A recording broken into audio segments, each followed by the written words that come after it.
What is up, everyone? It is Rachel. Welcome back to my channel. And so today is very exciting because I am going to be doing a part 2 of how to save money in college. So I have a part 1 up on my channel with a bunch of tips on how to save money while you're in college. And so this video is going to have a bunch of other tips on how to save money in college. So I will have part 1 linked below, so you should definitely check that out after you watch this video. And so if you are new to my channel, hello, my name is Rachel. I just recently graduated from UC Berkeley in May 2020, where I double majored in cognitive science and legal studies, and right now I am working full-time at a law firm. And also, if you're watching this and you're applying to colleges this year, you should definitely check out Study Hall College Consulting. It's a team of myself and other UC Berkeley students where we specialize in reviewing college application essays as well as consulting one-on-one with students or parents who may have extra questions. So you should definitely check out all of our social medias. We have a website as well as a blog, and on our social medias we post daily tips and tricks on college essay and college related advice. And so all of these tips are quite simple, so you can get started on them today. So without further ado, let's get started with even more tips on how to save money in college. So my first tip on how to save some money while you're in college is to go to events for free food,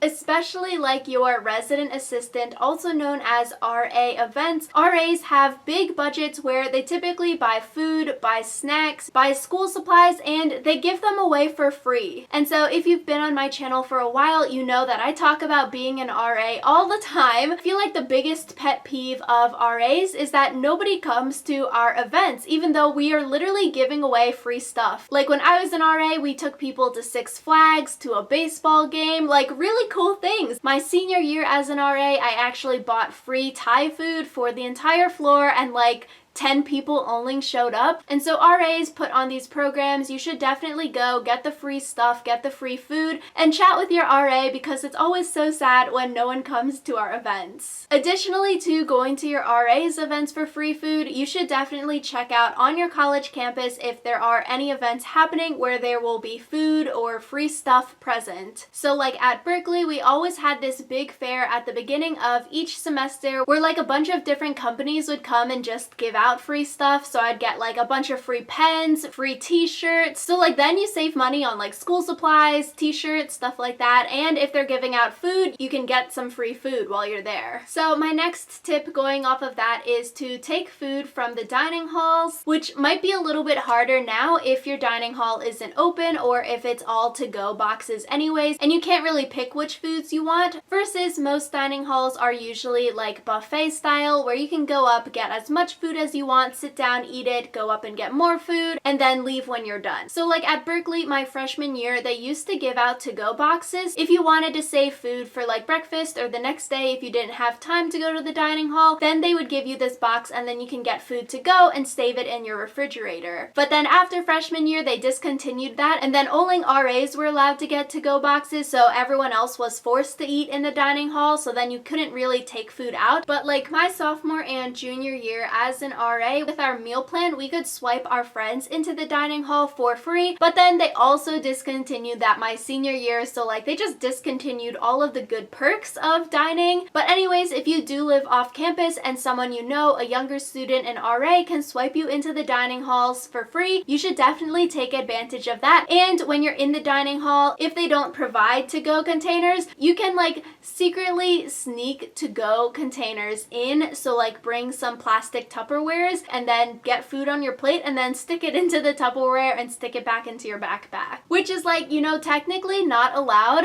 but it's also like the food is going to go bad at the end of the night. They can't like give it away and they have to throw everything away. So it's sort of like you're going to eat the food that you're taking from the dining hall and you're not going to waste it, and it does help you save money on buying groceries by like eating this food the next day, versus they're just going to throw the food out anyways. And so if you've liked any of these tips so far, definitely give this video a big thumbs up to help me out with the YouTube algorithm. Another way to save money is if your on-campus gyms are still open, and usually for college students you have free access to the on-campus gyms, then to save money on utilities, you could shower at the gym. And so if it's free for you to go to your school's gym, you can make the most of it, go work out, and then you can shower at the gym, and then it's free. Versus if you're living at an apartment and you're living off campus, then you have to pay for water in your utilities bill. And so if you wanted to save a little money on water, you could definitely shower at the gym. Another way to save money is to check out your campus amenities. So like, does your college have a food pantry, and do they have a secondhand clothing store? So at Berkeley, we had both of these things. For the food pantry, you could just go and they had a bunch of groceries for a lot cheaper than you could get them at like Trader Joe's, Safeway, Costco, stuff like that. The caveat is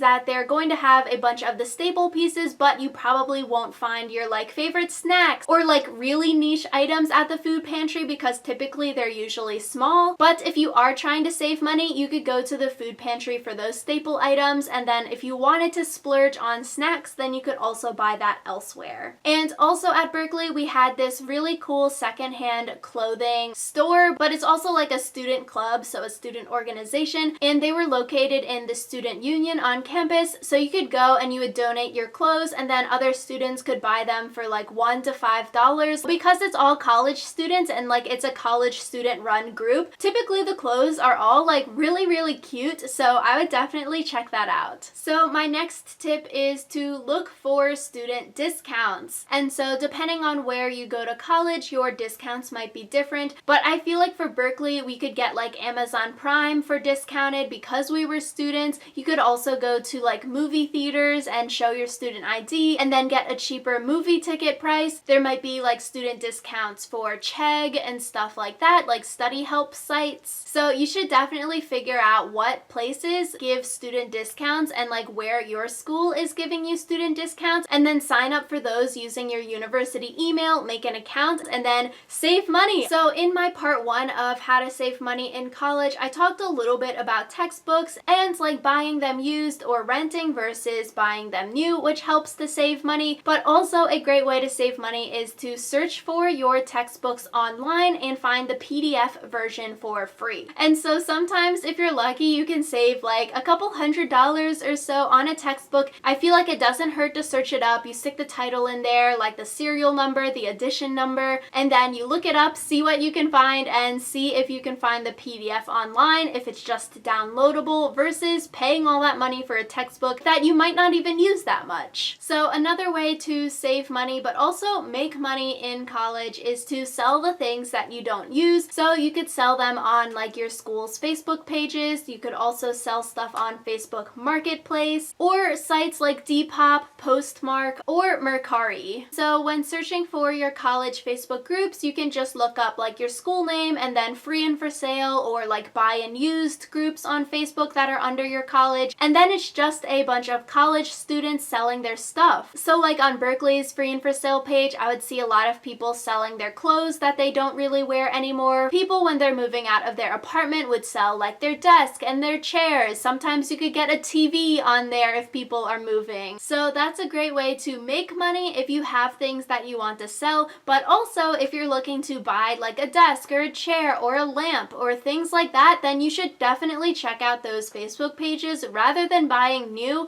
because fairly often you can find a lot of things for a lot cheaper than the retail price, and they're still in really good condition by buying it from other college students. And so for my last tip on how to save money in college in this part 2 video, it would be to look at your major requirements, look at your classes, and see what you can test out of. So like for me, I took 13 AP classes in high school, so if you took AP classes, IB courses, or even community college classes, then you should definitely see what university level courses you can skip out of, and then you can jump to a higher level, and then you could potentially graduate early, so you might not take the whole 4 years that it typically takes students to graduate, and then you would save a ton of money by not having to enroll for another semester. For me, with my AP classes, I was able to skip out of like the lower math levels, and then I was able to jump into the higher math level classes. For some classes, you might need a certain score on your AP exam, like a 5.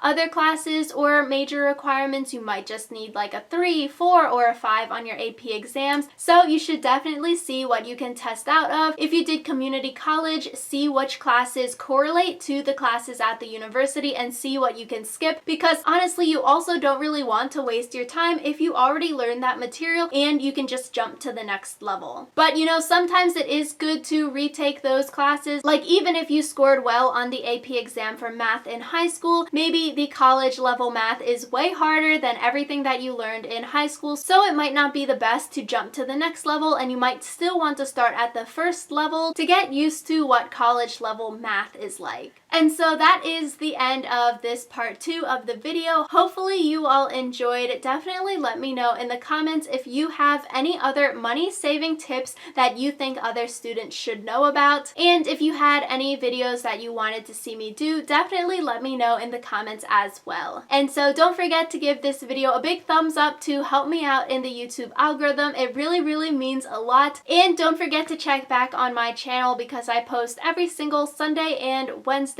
at 11 a.m. Eastern Time. And so with that, I will see you all next time.